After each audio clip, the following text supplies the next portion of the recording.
Cool. Now, there's an additional 30% of undeveloped land, I guess you could say, space at the waterfront. Any plans for that? There are actually quite a few bits and bobs coming. So we've got a lot of development planned within the existing structures and the bits around. I'm sure you know we've got a great new retailer who's going to be coming in a year or two time. Who? H&M, which really? is going to be amazing. That excites me, but exciting. I feel like I'm getting too old for them now. Never too old for H&M. So there's some big things there, and that's going to, they obviously need a huge floor space, so there's going to be some redevelopment within the building itself.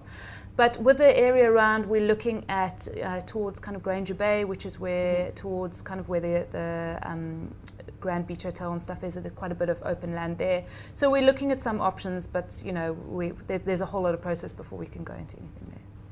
Now tell me about these silos, because everyone keeps mentioning them, and you're mentioning them. Well, just tell me about them, because I actually don't know a lot about them. Okay, they are amazing. So they're these huge grain silos, which is down in an area which is now called the Silo District. It's a huge unused grain silo block that's been there for, you know, hundreds of years. Yeah. And we looked at it and started working out what we're going to do, develop around that area. So recently the Alan Gray building was built there, which is part of the buildings around it. But in the middle is this huge grain silo building that we kind of looked at and decided what are we going to do with this. We've partnered with the Heatherwick architects, which is Thomas Heatherwick. He's a very renowned British architect, and his team. And they are coming in and basically redeveloping it. And if you have a look on kind of web or anywhere like that, they're basically cutting a huge hole out the middle of it. So it looks like the silos are made up of these big kind of big long tubular building. Yeah. I don't know. Silos.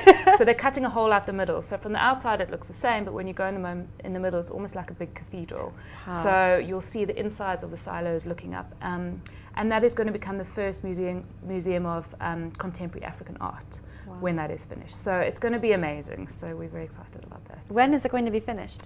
In a couple of years' time. They're still building, and it's a huge. Sounds like a huge mission. Yeah, but we are kind of documenting everything so that we're showing everyone as we're doing it along the way. So definitely have a look at the internet and you'll see stuff. Yeah.